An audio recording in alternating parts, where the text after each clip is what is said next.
The waiting room smelled of antiseptic and lemon-scented disinfectant, the kind of clean that promised competence and refused softness. Sophie's hands were a map of small things: calluses from page-turning, a faint bruise at the base of her thumb from a careless fall the week before, and the thin, translucent paper of a clinic clipboard slipping under her fingers. Her heart kept finding rhythms that had nothing to do with the clock on the wall: a fist-shaped hush, a quickening like someone turning pages faster than she could follow. She had told herself she would not be here, and yet here she was, tucked between a potted ficus and a series of pamphlets about minor surgeries, rehearsing the same sentence that never sounded right when she tried it in her head. If you like stories like this, stay until the end, and if they warm your heart, consider subscribing, liking, and ringing the bell for more. Dr. Daniel Hayes appeared the way the clinic did not, unhurried, with a coat that fit his shoulders as if the world had been measured for him. There was a surgeon's economy to his movement, every step precise, every nod measured, but his eyes were softer than the posture demanded. When he stepped into the small cluster of seats, Sophie felt the air change, not in temperature, but in the quality of attention, as if the room had tilted its focus toward him. He checked the clipboard at the reception, offered a polite word to the nurse, then paused because his gaze landed on the trembling hands tucked around Sophie's own. "Miss Bennet?" he asked, and his voice did something oddly balancing, not loud, not perfunctory, just clear enough for her to stop rehearsing and start listening. She had given her name when she checked in, a small insistence on being accounted for, and now the syllables had been returned with a professional gravity that made her feel both seen and embarrassingly conspicuous. "Yes," she said. Her voice scraped the inside of her mouth like a bookmark pulled out too fast. She stood because standing felt safer than being recognized. Movement was practical, tangible, easier to control than a pulse. He stepped closer, maintaining the space a clinician keeps by habit, respectful distance, a clinical courtesy that kept intimacy and ethics tidy. "Come with me for a quick check," he suggested. "It's routine, nothing to worry about." Sophie nodded because there were scripts she could follow. Fold the hands, keep the knees steady, don't let the mouth make a sound that could betray the way the world sometimes felt like a hand on her throat. She followed him down the corridor, where the antiseptic smell deepened, where the hum of the fluorescent lights became a steady companion. He spoke softly about paperwork and symptoms, but his tone never wandered into the casual comfort of personal conversation. He asked about allergies, about current medication, about her job. When she said bookstore, his smile shifted in a way that made something warm and slightly dangerous stir inside her chest. Not because his attention lingered, but because the ordinary word clung to him as though he had found a puzzle piece he liked. He introduced himself properly then: Daniel Hayes, consultant surgeon, though consultant felt like a costume to the person in the seat. She had rehearsed the word surgeon in the privacy of her mind before, like an antagonist in someone else's life. Surgeons were efficient, decisive, people who lived by certainty and whose kindness came wrapped in competence. They were not the kind to linger. Sophie had, for years, told herself she did not want anyone who'd decide lives for a living to decide her heart. The check he performed involved the small rituals that felt both clinical and ceremonial: a steadying hand on her wrist to find the pulse, a palpation of the clavicle, questions that somehow mapped her exhaustion to a place on her timeline. He asked whether she'd eaten, whether she'd been sleeping, whether she'd been dizzy. Sophie answered, words small like coins placed on a counter. Her chest felt hollow. She said the truth in fragments. Long shifts to bookstore, closing alone, skipping lunch when a customer needed help or a shipment arrived and shelves needed sorting. The truth was that money was a thin margin between them and things she had to refuse herself: a new coat, a dentist, a night off. The truth scalded in her throat. He listened without leaning forward as if to pry, without flattering or dismissing. When she said she had fainted once the week before, he closed his eyes for the barest second, a surgeon's habit, taking a moment to weigh. "We should run a few tests," he said. "Basic labs, check for anemia, hydration, I'll write you a note to get priority in the lab." She watched his mouth as he spoke, the set of his jaw, the tiny way he softened a vowel when he misplaced thought in compassion. There was nothing of the cavalier philanthropist in him. He made no assumptions. He made space. That was the professional touch that saved lives, she knew. It was also the small avalanche that rearranged the interior of her. Attention, for Sophie, had always felt like a possible currency of expectation. She had learned to discount smiles, to read intentions in percentages, to assume that anyone generous enough to get close meant to get payment in some form: affection, obligation, access. Her mother had told her affection was a luxury they could not afford. The blood draw was efficient. The nurse's gloved hands were like weather, impersonal, precise. Sophie pressed her fingers into the fabric of her coat to keep from watching the needle. Daniel supervised the paperwork, then folded his hands around a disposable cup of water like a person trying to be casual while being unavoidably present. Attention, for Sophie, had always felt like a possible currency of expectation. She had learned to discount smiles, to read intentions in percentages, to assume that anyone generous enough to get close meant to get payment in some form: affection, obligation, access. Her mother had told her affection was a luxury they could not afford. The blood draw was efficient. The nurse's gloved hands were like weather, impersonal, precise. Sophie pressed her fingers into the fabric of her coat to keep from watching the needle. Daniel supervised the paperwork, then folded his hands around a disposable cup of water like a person trying to be casual while being unavoidably present. When the nurse suggested she sit a moment after the draw, Sophie's knees did not want to cooperate. They trembled anyway. "I'll wait with you," Daniel offered. It was a small offer. It was more than that. It lodged somewhere that felt like a hinge clicking into place. He did not fill the silence with a market of charm. Instead, he made small, watchful observations that made her feel that she mattered as a person and not as a case file. He noted the way her hands folded, the small hesitancy when she smiled. A joke about a misprinted book order at the bookstore — he knew about misprints because he liked to read — earned a fractional, breathy laugh from Sophie, the kind that cracked ice in a pond. He laughed too, but it was a careful laugh. He was not a man who let mirth get reckless.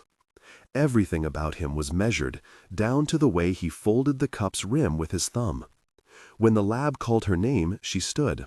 "I'm okay," she said automatically, because saying it aloud sometimes worked like an incantation. He offered to walk her to the lab door and paused there, as if considering whether to overstep a professional boundary that was already a line on a map. "If you want," he said finally, "I'll see you after." He almost said, "after this," and it would have been clinical, but he corrected himself. "If you come back for the results." He gestured to the receptionist, whose efficient pen kept dancing. She would make the appointment. Sophie promised she would. She meant it in the way one promises a future to a closed door, hopeful but guarded. She walked away and felt the curious weight of his eyes at the small of her back, like a gentle pull, not possession but tethering. She had refused to love again for reasons that had names and dates and bruises. She had built a perimeter of careful solitude around her heart. It had worked until now. Back at the bookstore that afternoon, the light that fell through the front windows was generous and forgiving. Sophie ran her fingers along the spines of the copies shelved in the fiction aisle, a small ritual that helped reorder the world. Pages smelled like dust and coffee and afternoons stretching into each other. She liked to alphabetize by hand. The ordering made her believe that chaos could be named. A customer asked for a recommendation, and she suggested a quiet memoir about kitchens. Smiles traded, money exchanged, the world rotated on small transactions. Her coworker Jules, an exuberant woman who had a talent for noticing the unnoticed, leaned into the doorway with a mug in hand. "You look like you saw a ghost," Jules said, not unkindly. She had always been the loud wind chime at Sophie's window. Annoying, yes, but honest. Sophie shook her head. "Clinic," she answered, voice low. Jules's eyebrows did a small climb. "He's the nice surgeon," Jules said by way of explanation, and though it was an observation without malice, the words landed like a pebble in Sophie's shoe. "Dr. Hayes?" "He's been in with a consultation in the neighborhood. Apparently he donates time at St. Luke's. Long story short, he's nice and very careful with compliments." Jules' grin broadened. "You should talk to him." Sophie made a sound that was half laugh and half cough. "I don't do talk to him," she said. It was a pattern learned in the small years between jobs and bills. Keep the circles small. "I don't do complications." Jules watched her for a beat longer, eyes like a gull assessing a beach. "You say that like you have a sign that reads, 'Not available,' and the world obeys it," she said. "Maybe the world would like to try listening to something else for once." Sophie tucked a strand of hair behind her ear and smiled a smile that hid 100 explanations. It was not that she was incapable of feeling. It was that she had rehearsed a life built on smaller stakes. Love had been a ledger, and the previous columns were heavy with entries that had left her numb to the idea of trust. She had vowed, after the last thing that had made her feel small, that she would not open herself to what she called big feelings again. That vow had become a comfort, a blunt instrument used to ward off the risk of disappointment. Over the next few weeks, Daniel became a repeating presence like a phrase in a favorite song. He was not intrusive. He respected the line between charm and invasion. They met at the clinic for results, routine tests that found nothing catastrophic, just the small deficiencies that made Sophie lightheaded and fragile. And each time, their conversations grew a little more like a home. He asked about her favorite sections in the shop. She told him about an obscure poet she loved who wrote small, devastating lines. He recommended a book he had liked, small, precise, about a woman who rebuilt a life after losing the map. Sophie returned the recommendation with a sticky note slipped into the spine. "If you like late afternoons and bad tea." He smiled when he found it, a private victory. When they encountered each other at the cafe across from the bookstore, a place Sophie frequented for its cheap pastries and forgiving chairs, he did not arrive like a man in plush wealth.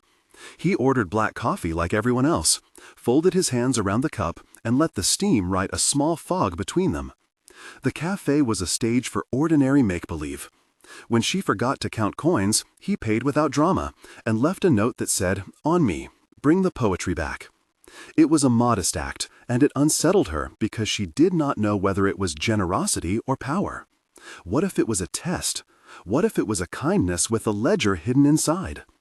The questions circled and rustled, but his kindnesses kept being the kind that cleared the table rather than rearranged it. He told her once, over a paper cup, that he was not the man people imagined when they think of surgeons in the press. No dramatic rescues, no headline-grabbing decisions.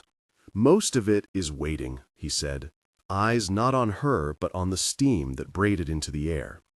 "Most of it is small fixes, a stitch, a careful tie, a plan folded tight."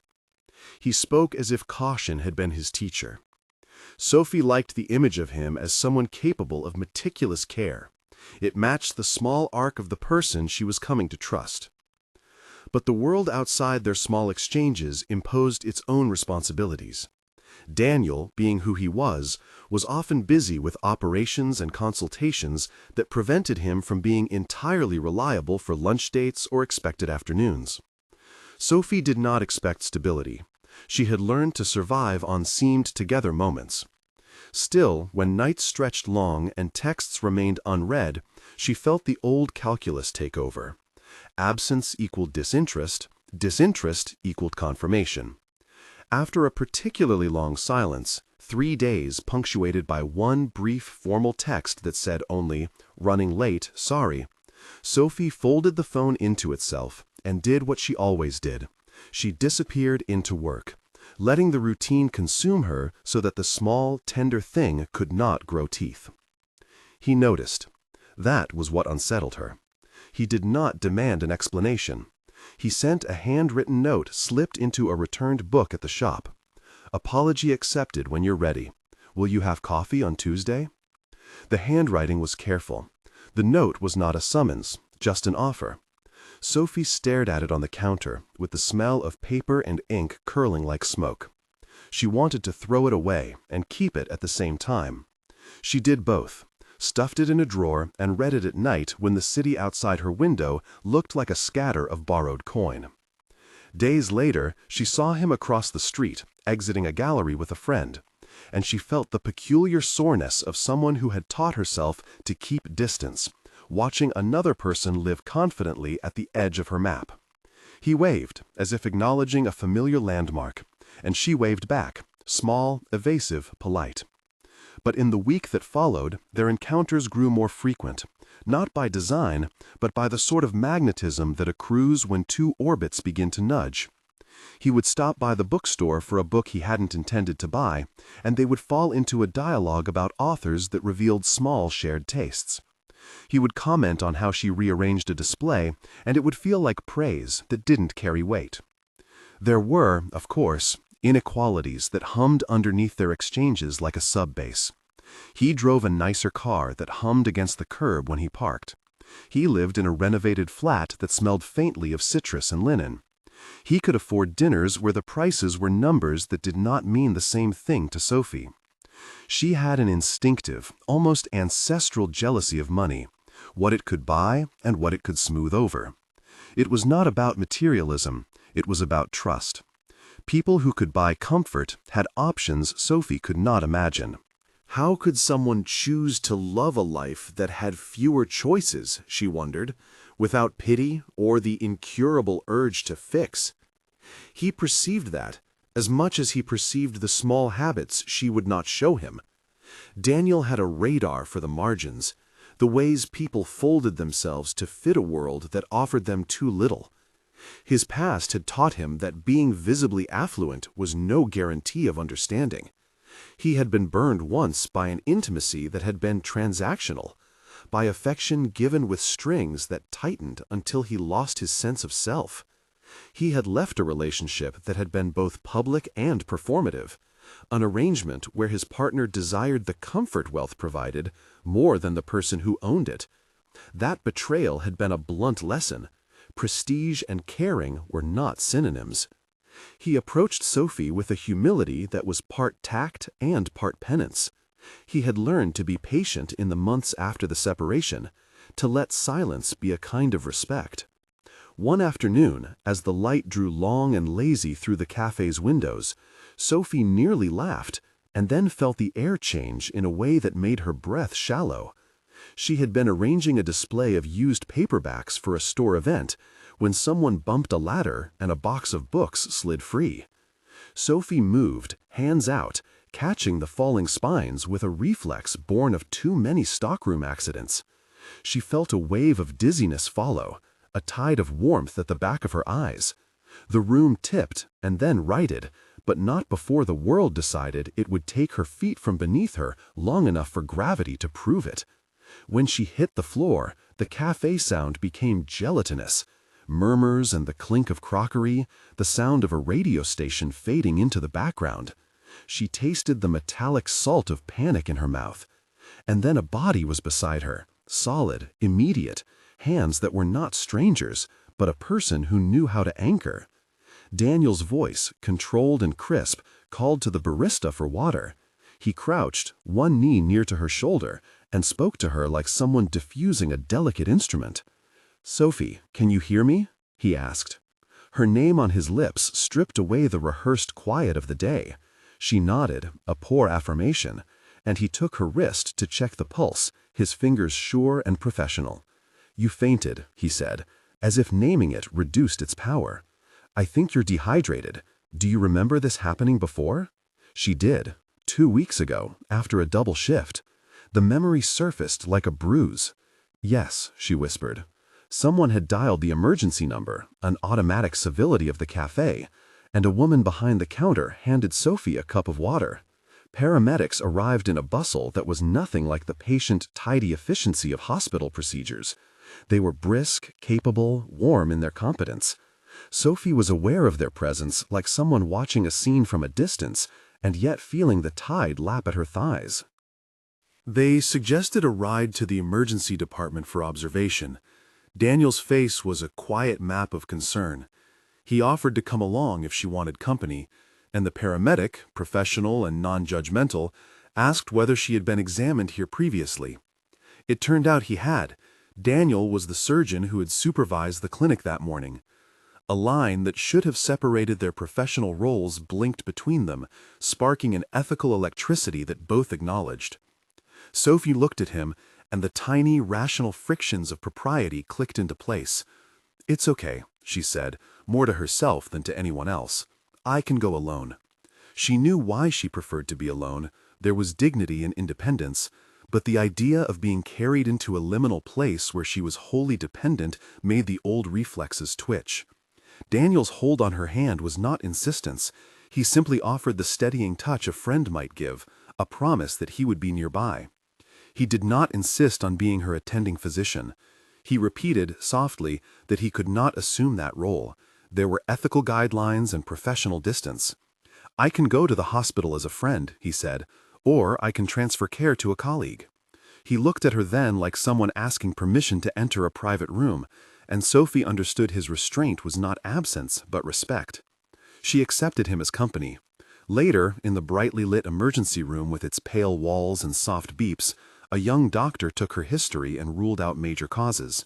The diagnosis, dehydration, mild anemia, carried the kind of words that felt small in the face of fear. Overnight observation, IV fluids, a couple of dozen reassurances, and a promise to follow up.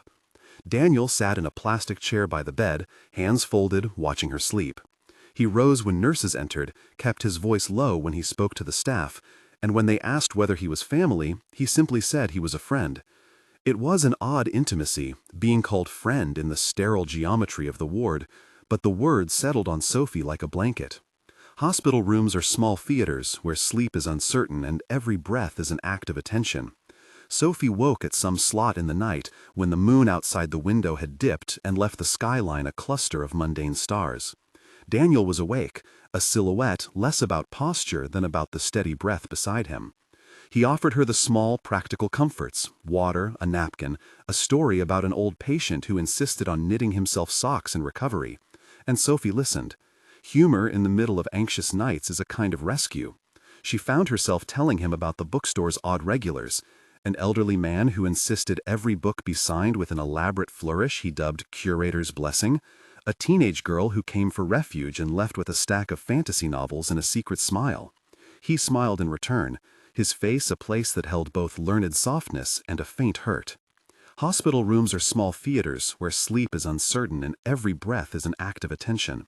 Sophie woke at some slot in the night when the moon outside the window had dipped and left the skyline a cluster of mundane stars.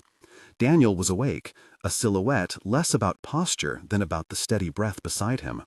He offered her the small, practical comforts, water, a napkin, a story about an old patient who insisted on knitting himself socks in recovery. And Sophie listened. Humor in the middle of anxious nights is a kind of rescue. She found herself telling him about the bookstore's odd regulars, an elderly man who insisted every book be signed with an elaborate flourish he dubbed curator's blessing, a teenage girl who came for refuge and left with a stack of fantasy novels and a secret smile. He smiled in return, his face a place that held both learned softness and a faint hurt. "Why do you do it?" he asked once, quietly. "Why work in a bookstore when you could do 1,000 other things?" She thought about the shelves, about the particular gravity of characters who insisted on quiet persistence. "Because books are honest," she said. "They don't expect anything back. They let you be more fragile than you are willing to be in public." He nodded. "I like that," he said. "Honesty. He hesitated, a small shudder falling. "I don't know if I've always been honest about my priorities. I used to think success was a shelter against pain. Then I learned success doesn't fix loneliness." His hands folded in his lap like a person who had decided to keep his vulnerabilities neat.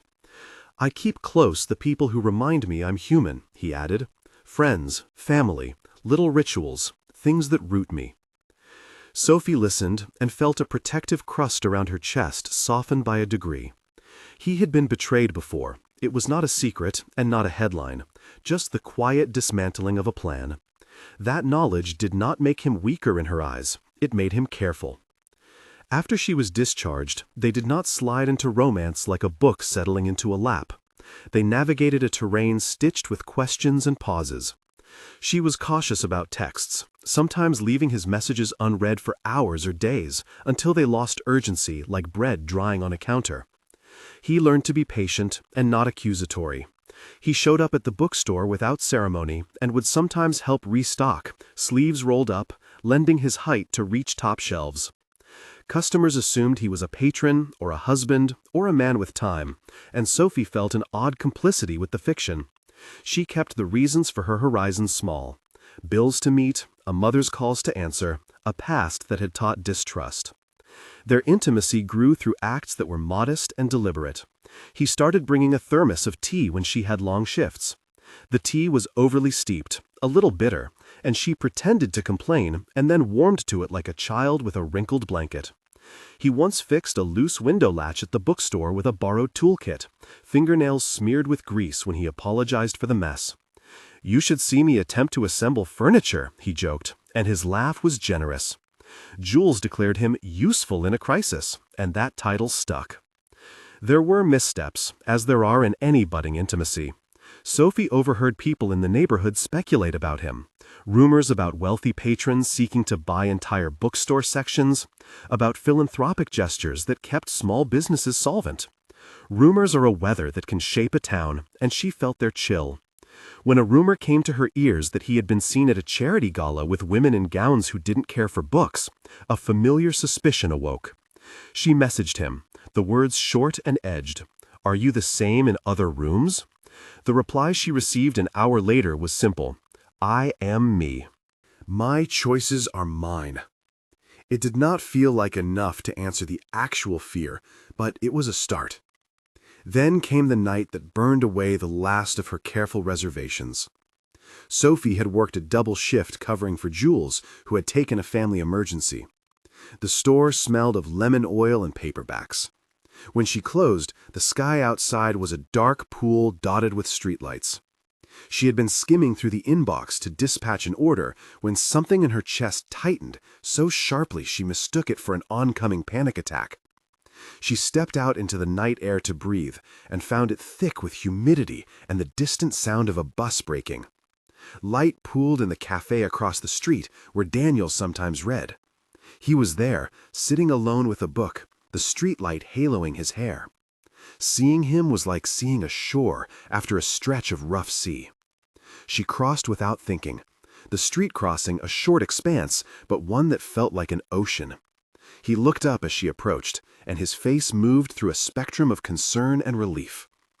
"You look tired," he observed, but he did not sound like it was merely a comment. "Sit.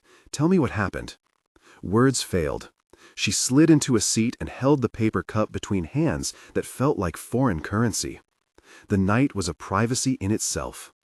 When she tried to tell him about the waking panic, about the way her chest had contracted, about the nights spent bargaining with fear, she found herself talking faster, the sentences tumbling out like coins dropped from a pocket. He listened. He did not give quick diagnoses. He made room for the entire clumsy story.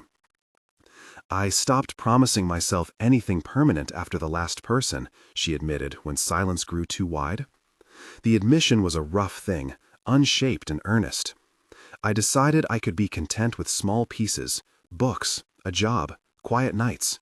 It felt safer than hoping." He asked, slowly, "What made you decide you wouldn't try again?"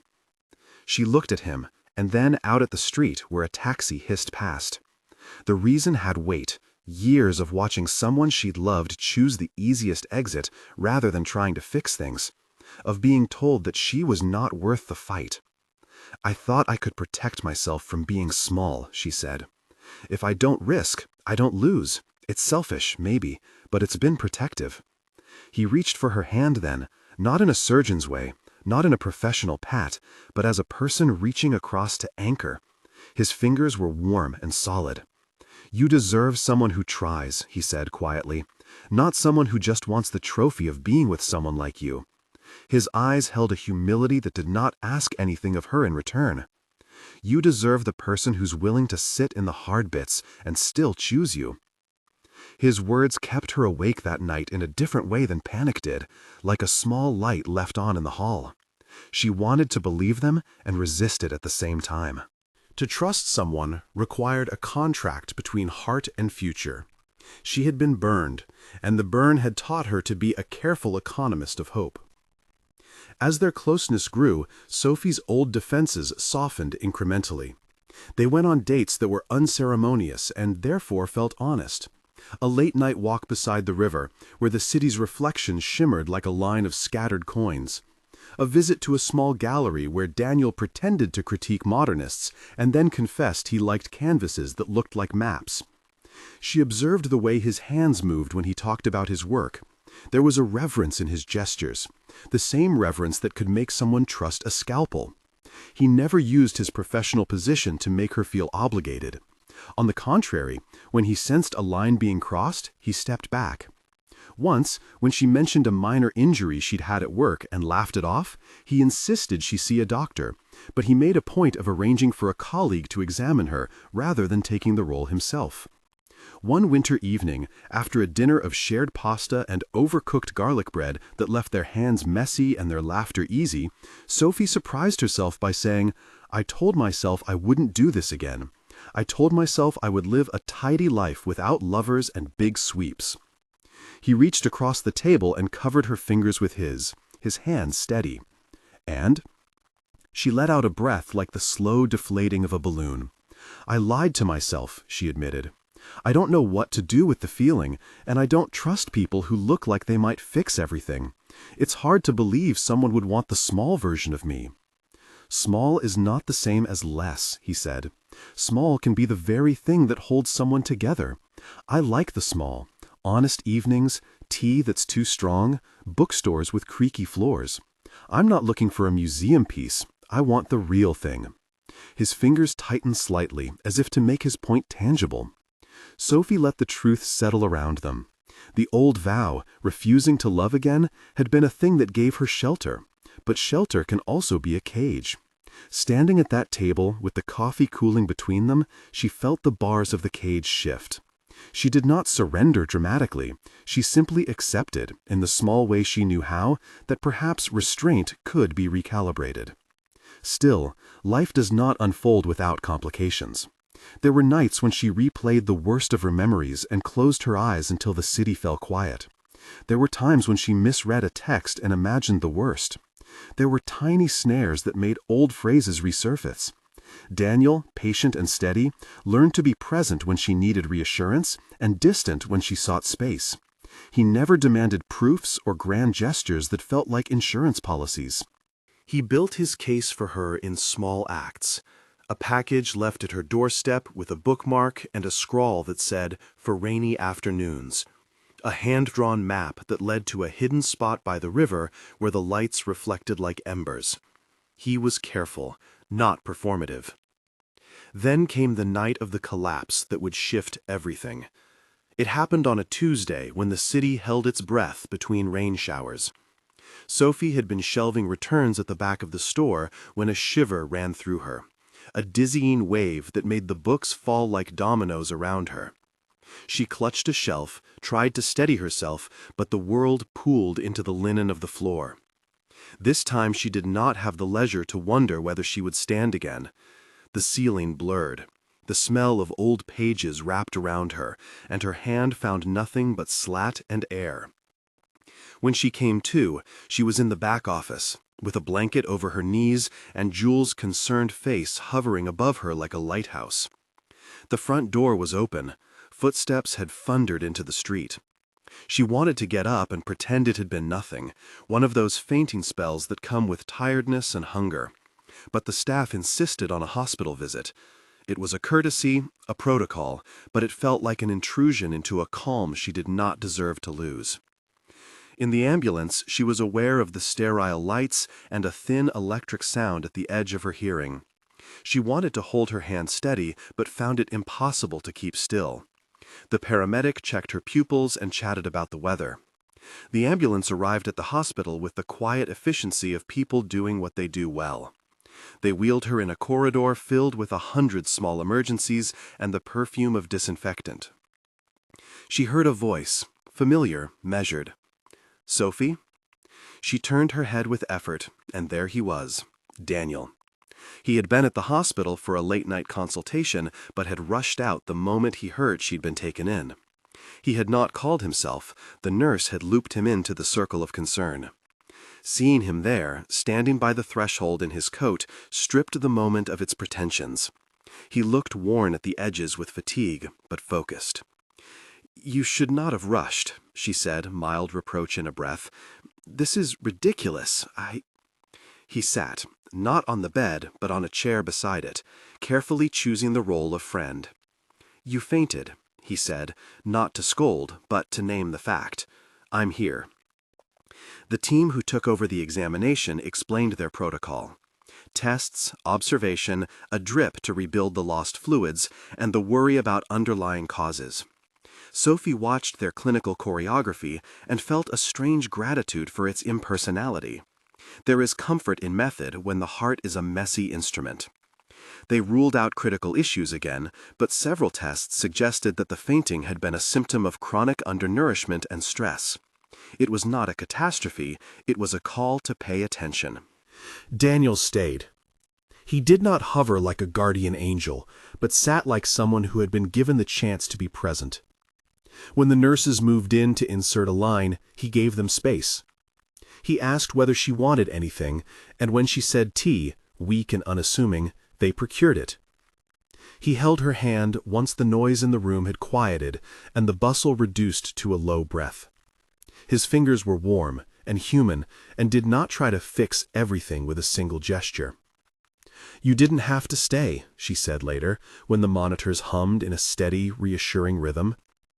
"I didn't know any other way," he said, and his confession was not melodramatic.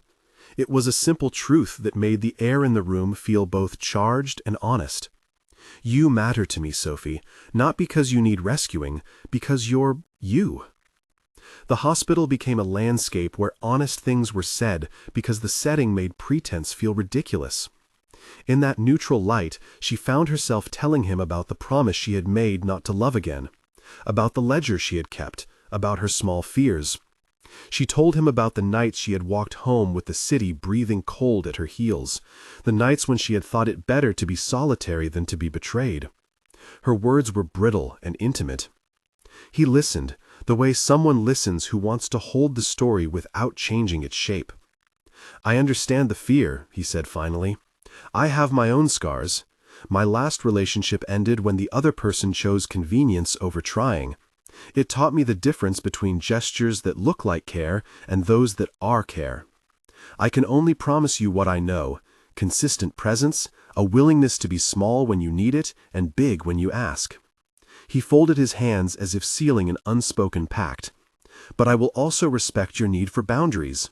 If at any moment you feel that I'm pushing too close, tell me. I will step back." She believed him because he had never used his status to command her choices. He never suggested that his position made him a better judge of her value. He simply sat with her, a presence that asked nothing but to be noticed. The days after the hospital were a slow recuperation. Sophie cut back on shifts, accepted Jules' insistence that she rest, and allowed friends to bring soup and magazines. She found, with a softened wonder, that the world did not collapse when she asked for help. Her mother fretted at a distance, the calls were frequent and a little sharp, but she listened when Sophie explained the clinical details and matched her advice with the fierce practicality of someone who had raised a daughter on a narrow budget. Daniel came by with small things: a stack of second-hand novels he thought she'd like, a thermos of tea, a scarf he said would be useful against the wind. He never showed up unannounced at the clinic to exert influence. He let the staff do their jobs. One afternoon, as she sat in the cafe with a book spread open, he arrived and sat across without fanfare. He reached across and touched the back of her hand like a person making an ordinary pact. "How are you?" he asked. "Better," she answered. "A little scared of my own stamina, maybe." He nodded. "We'll figure it out together." His tone carried the weight of something promising that did not require grand pronouncements. Later, when the autumn turned the city into a palette of copper, he asked, quietly, whether she would consider going out officially. as in, not because of convenience or a professional obligation, but because he wanted to learn the shape of her days. No expectations, he added quickly, aware that language can be misread. No pressure, just company. Sophie thought about the vow she had kept like a shirt she'd worn through her youth. The edges were frayed. The safety it provided had become a dull ache. She could refuse to love again. She could keep the perimeter pressed tight and never feel the sting of loss. Or she could risk the small fracture of hope. A week of tests and a handful of nights in which Daniel's predictability did not waver had shown her that not all attention was currency. Some attention was merely care. She agreed. Their dating unfolded in a series of small, saccharine-perfect moments rather than a sweeping romance. They built rituals. Sunday mornings at the flea market, where Sophie hunted for old bookmarks and Daniel pretended to be an expert in finding oddities. Thursday nights when they read aloud to each other. The kind of intimacy that made them both blush and feel like children allowed to trade secrets. The power imbalance was acknowledged openly. They had conversations about money and expectations and what kind of support they could offer one another. Daniel ensured their roles were mutually respectful. When Sophie mentioned a medical appointment, he politely recused himself from being her clinician and arranged for her to see a colleague he trusted. It was a small ceremony of honesty. He would be her friend, not her authority. There were, inevitably, moments of prickliness. Old tapes ran in Sophie's head, casting doubt on Daniel's motives. She sometimes read too much into a delayed answer, assumed an empty date meant a lack of care, and retreated into solitude as a defensive skill. He learned the fine art of patience. He would text a simple line, "Thinking of you," and wait without demand. He never did grand gestures to buy affection, because he believed love should not be currency. He showed up with steady consistency, which turned out to be the kind of romance that is easy to mistake for ordinariness and then revelatory when it persists. The crisis that would force an honest reckoning between them came like a late spring storm. Sophie had been working a special event at the bookstore, a reading followed by a small reception with wine and friends. Sophie felt herself become a patient described in clinical terms, and it was a humiliating, oddly freeing experience. The language removed intimacy while simultaneously reducing fear. As the night leaned into the early hours, Daniel did something that would mark the halting of the old pact in her life. He took her hand. It was not an imposition, but rather a question asked with the softest of voices. "Will you let me be close?" he asked. Not as a surgeon, as someone who cares. Her heart, which had been a jangled instrument, found the tempo that matched the truth. When she nodded, it was because part of her wanted rescue and the other part wanted partnership in the smallness of life. He did not go for a dramatic confession in the fluorescent haze of the emergency room. He did not kneel. He simply sat with her, a person willing to learn the map of her worries. Over the next days, the therapeutic interventions were careful and respectful.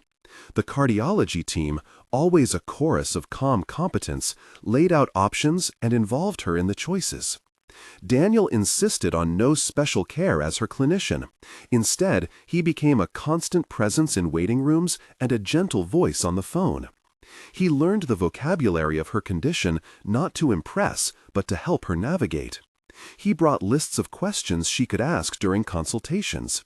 He did not make decisions for her.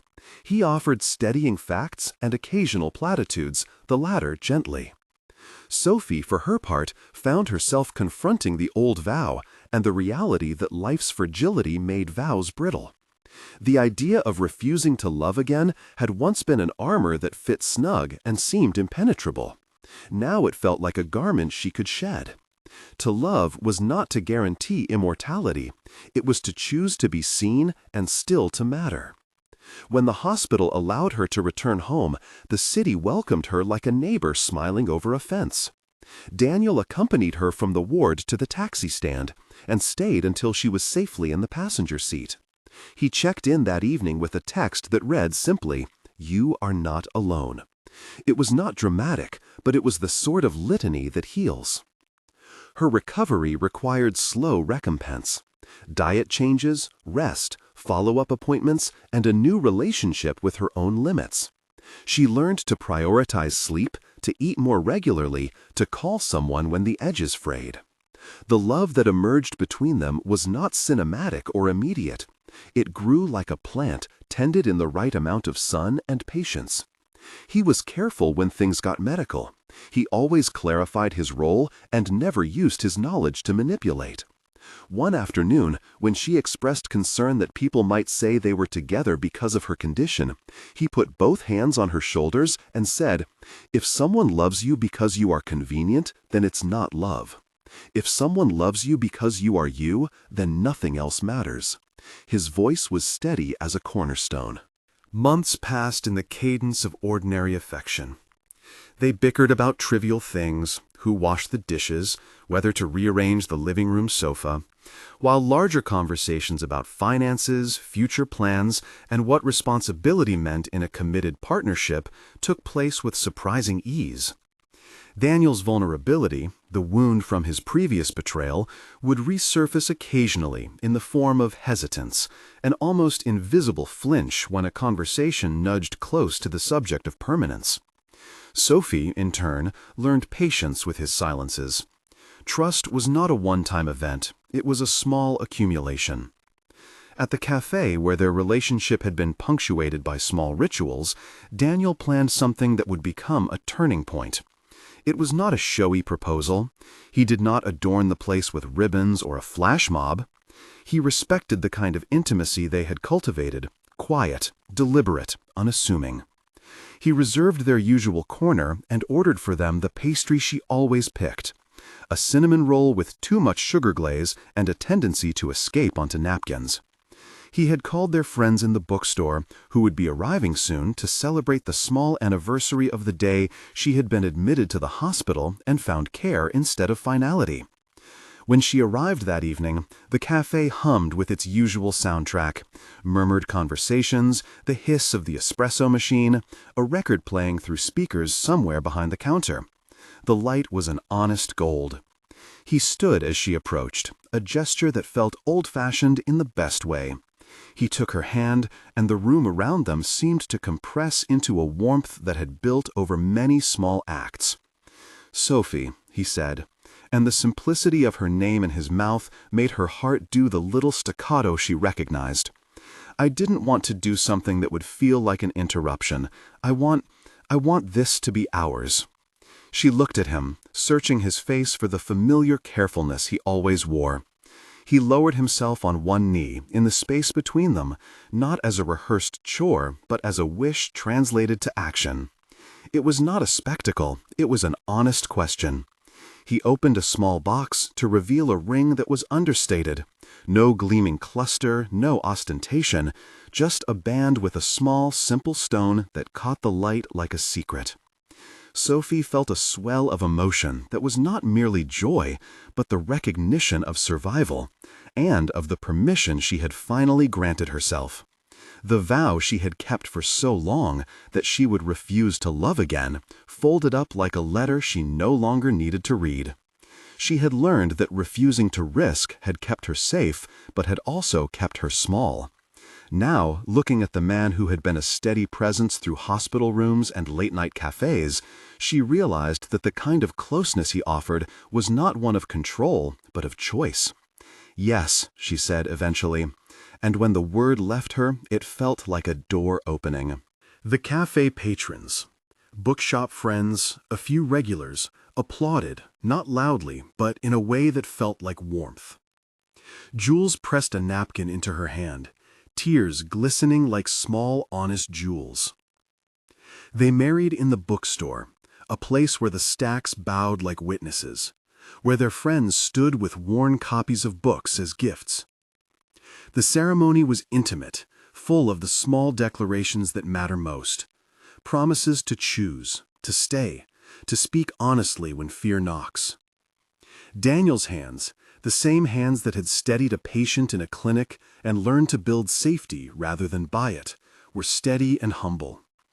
Sophie's hands, once clenched in guardedness, now rested in his with a casual certainty that felt like a miracle of ordinary living. Their life afterward was not flawless. There were nights when bills lay like a crossword puzzle unsolved. There were arguments over the thermostat and whether to repaint the bedroom a warmer shade. There were, too, moments when Sophie's old anxieties returned like an old winter wind. But the difference now was that hand to hold, the presence that chose to stay, and the knowledge that the surgeon who had saved her had not used his skills to claim her heart, but rather to show up, again and again, in the small and steady ways that build a life. Sometimes, when the city lights winked on and the bookstore closed for the night, they walked home with their hands intertwined, fingers fitting like a sentence that finally made sense. The city hummed around them in the comforting ordinary of shared roots. They had learned that love was not an answer but an ongoing set of choices, to feed each other, to tend nights of fear, to celebrate small triumphs. Sophie no longer kept a ledger of affection. Instead, she kept a shelf of small tokens, proofs of lived days. A collection of take-out napkins with silly doodles, a ticket stub from a film they loved, a bookmark with Daniel's handwriting. At times, she would think back to the day in the clinic, to the antiseptic smell and the clipboard that shouldered the world's small anxieties. The memory did not sting. It was a memory of a threshold crossed. She had refused to love once as a way to survive. She had also learned that surviving and living are not synonymous. The surgeon who had saved her had gotten too close, not in an unethical way, but in the moral sense of proximity that tests the edges of old vows. He had crossed the line by his generosity, by his insistence on listening, by his refusal to let distance be their only strategy. In the end, it was not the drama of the rescue that mattered, but the accumulation of small ethical choices. His decision to respect boundaries and his willingness to remain a friend when duty demanded it. Her decision to allow her heart the fragile dignity of risk. They built a life that cared for the small things, precisely because they recognized that small things are all the scaffolding of a durable love. And sometimes, on late nights when the city was soft, Sophie would take Daniel's hand and press it, gentle as a bookmark, against her chest. The rhythm they shared was testimony enough, not to perfection, but to the steady, imperfect, chosen togetherness that had rewritten the promise she had once made to herself. She had refused to love again, until the surgeon who saved her got too close, until being close became the only safe surrender she could imagine.